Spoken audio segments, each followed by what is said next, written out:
Hi అండి. నేను మీ సీతను. అందరికీ భోగి, సంక్రాంతి, కనుమ పండుగ శుభాకాంక్షలండి. మా ఇంట్లో పండుగ అయితే ఇలా ఉదయాన్నే ముగ్గులతోనూ, భోగి మంటలతోనూ స్టార్ట్ అయిపోయిందండి. ఈ 3 రోజుల పండుగని మీ అందరూ ఎలా జరుపుకుంటున్నారో కింద కామెంట్ సెక్షన్‌లో కామెంట్ చేయండి. అమ్మ అయితే ఇప్పుడు పెసరగాయలు వేసేస్తుందండి. వేడి వేడిగా పెసరగాయలు తింటే చాలా బావుంటుంది కదండీ! పెసరగాయల్లోకి చికెన్ లేకపోతే ఎలాగండి? అందరం వచ్చామని చెప్పేసి నాన్న కోళ్ళని తెప్పించి ఇలా ఇంట్లోనే కట్ చేపిస్తున్నారండి. ఆ క్లిప్ అనేది కొంచెం యాడ్ చేసి ఈరోజు చికెన్ దమ్ బిర్యానీని పల్లెటూరు స్టైల్లో ఎలా చేసుకోవచ్చో చూపించబోతున్నానండి. చికెన్ పీసెస్ని మీడియం సైజు ముక్కలుగా కట్ చేయించుకున్నానండి. ఈ సైజు ముక్కలు అయితే సరిపోతాయి. మీకు పెద్దవి కావాలి అంటే ఇంకొంచెం పెద్ద సైజు కట్ చేయించుకోండి.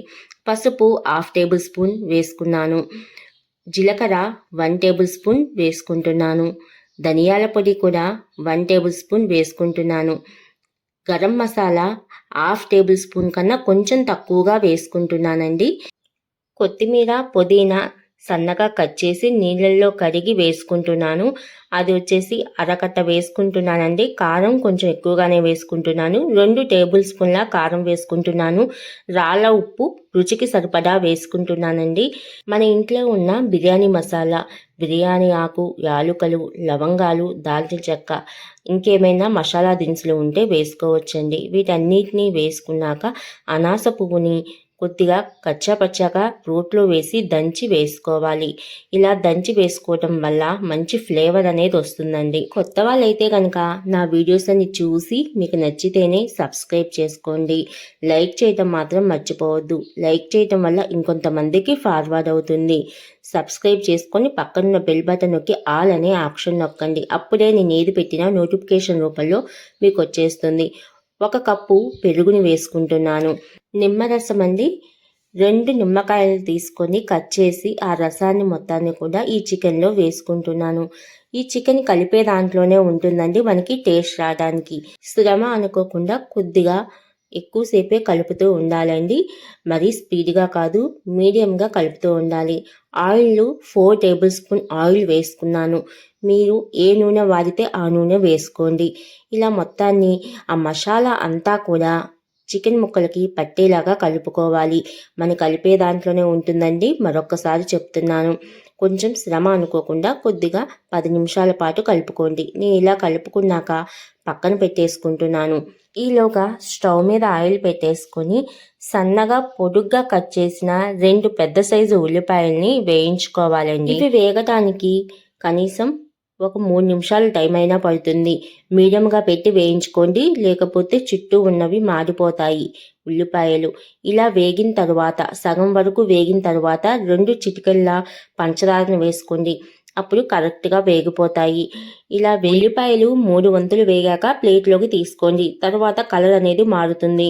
నేను ఒక పెద్ద బౌల్ తీసుకున్నాను. వాటరు సగం పైగా పోసుకున్నాను. ఆయిల్ 1 టేబుల్ స్పూన్ వేసుకున్నాను. చిన్న స్పూన్తో ధనియాల పొడి 1/2 table spoon, garam masala 1/2 table spoon కన్నా తక్కువగా వేసుకున్నాను. కొద్దిగా ఉప్పు కూడా వేసుకున్నానండి. చికెన్లో ఉంటుంది, చూసి కొద్దిగానే వేసుకోండి ఉప్పు. రైస్కు కొద్దిగా పడితే సరిపోతుంది. సన్నగా కట్ చేసిన పుదీనా, కొత్తిమీర కూడా వేసుకుంటున్నాను. మన దగ్గర ఉన్న బిర్యానీ మసాలాలు ఏవి ఉంటే అవి వేసుకోండి. ఈ వాటర్ మొత్తం కూడా బాగా మరగనివ్వాలండి. అప్పుడే మనకి ఆ ఫ్లేవర్స్ అన్ని ఆ వాటర్కి పట్టేస్తాయి. ఈలోగా బాస్మతి రైస్ తీసుకొని శుభ్రంగా ఒక 2 సార్లు కడిగేసుకోండి. వాటర్ లేకుండా పక్కన పెట్టేసుకోండి. నేను కడిగేసుకున్నాను. ఇలా మరుగుతున్న వాటర్లో ఈ బియ్యాన్ని వేసి 7 ఉడకనివ్వాలి.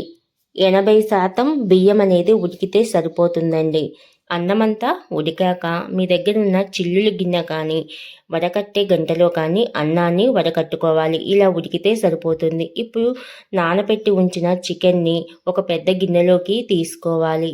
ఇలా తీసుకున్న చికెన్ని స్టవ్ ఆన్ చేసి దాని మీద పెట్టి ఉడకనివ్వాలి. సగం పైగా ఉడికితే సరిపోతుంది.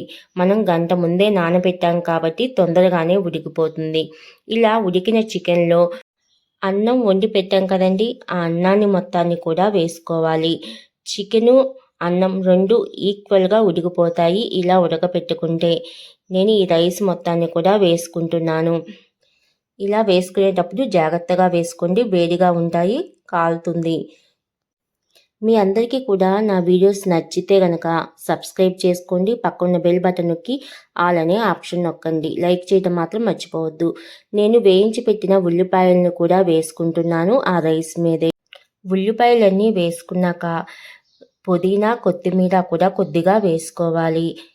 పచ్చిపాలు, పసుపు రెండింటిని కలిపి కలర్ కోసమని కొద్దిగా వేసుకోవాలండి. మీ దగ్గర ఫుడ్ కలర్ ఉంటే ఆ ఫుడ్ కలర్ అయినా వేసుకోవచ్చు.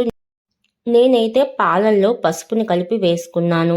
నెయ్యి 4-5 టేబుల్ స్పూన్ దాకా నెయ్యిని వేసుకున్నాను.